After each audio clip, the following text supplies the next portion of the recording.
ଅତୀତର ସେ ସ୍ୱର୍ଣ୍ଣିମ ଯୁଗରେ ଯେତେବେଳେ ଧର୍ମ ଓ ଅଧର୍ମ ମଧ୍ୟରେ ଯୁଦ୍ଧ ଚାଲିଥିଲା, ସେତେବେଳେ ଜନ୍ମ ନେଇଥିଲେ ଏକ ଅପରିମିତ ଶକ୍ତିର ବୀର, ଯାହା ଯୁଦ୍ଧ କରିବା ପାଇଁ ଜନ୍ମିଥିଲେ କିନ୍ତୁ ଯୁଦ୍ଧ କଲେ ନାହିଁ। ସେହି ବୀର ଥିଲେ ବାର୍ବରିକ, ଭୀମଙ୍କର ନାତି ଘଟୋତ୍କଚଙ୍କ ପୁଅ। ଶିଶୁବେଳୁ ବାର୍ବରିକ ଶିବ ଓ ମା କାମାକ୍ଷାଙ୍କ ଭକ୍ତ ଥିଲେ। ତାଙ୍କ ଭକ୍ତିରେ ପ୍ରସନ୍ନ ହୋଇ ଶିବ ଦେଲେ ତାଙ୍କୁ ଉପହାର ସ୍ୱରୂପ 3ଟି ଅବିନାଶୀ ବାଣ।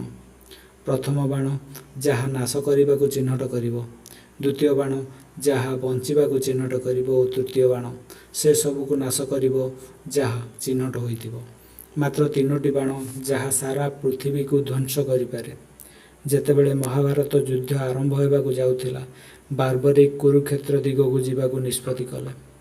ରାସ୍ତାରେ ତାଙ୍କର ସାମ୍ନା ହେଲା ଜଣେ ଅଜଣା ବ୍ରାହ୍ମଣଙ୍କ ସହ। ସେ ବ୍ରାହ୍ମଣ ଅନ୍ୟ କିଏ ନୁହେଁ, ଶ୍ରୀକୃଷ୍ଣ, ଯିଏ ତାଙ୍କୁ ପରୀକ୍ଷା କରିବାକୁ ଆସିଥିଲେ। କୃଷ୍ଣ ପଚାରିଲେ, ବୀର, ତୁମେ କାହା ଦଳରେ ଯୁଦ୍ଧ କରିବ? ବାର୍ବରିକ ହସି କହିଲେ, ମୁଁ ସେହି ପକ୍ଷରେ ଯୁଦ୍ଧ କରିବି ଯେଉଁ ପକ୍ଷ ଦୁର୍ବଳ ହେବ।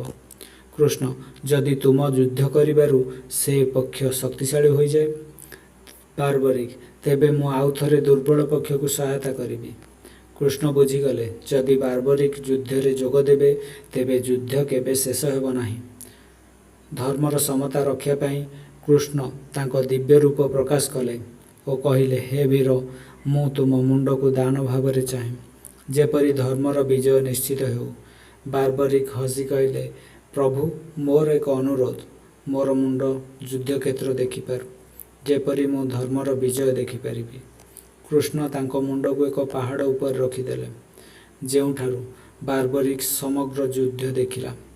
ଯୁଦ୍ଧ ଶେଷ ହେଲା ପରେ ପାଣ୍ଡବମାନେ ପଚାରିଲେ, ଏ ବିଜୟ କାହାର? ବାର୍ବରିକଙ୍କ ମୁଣ୍ଡ କହିଲା, ମୁଁ ଯୁଦ୍ଧରେ କେବଳ ଶ୍ରୀକୃଷ୍ଣଙ୍କୁ ଦେଖିଲି। ସେ ଯୁଦ୍ଧ କଲେ, ସେ ହିଁ ବିଜୟ ହେଲେ। କୃଷ୍ଣ ପ୍ରସନ୍ନ ହୋଇ ଆଶୀର୍ବାଦ ଦେଲେ, କଳିଯୁଗରେ ତୁମକୁ ସଂସାର ଖଟୁଶ୍ୟାମ ଭାବରେ ଜାଣିବ।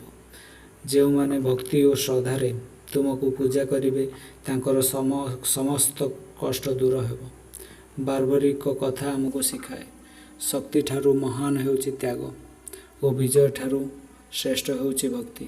ବାର୍ବରିକ ହେଉଛନ୍ତି ସେହି ବୀର ଯିଏ ଯୁଦ୍ଧ କଲେ ନାହିଁ କିନ୍ତୁ ସବୁଠୁ ବଡ଼ ବିଜୟ ଲାଭ କଲେ।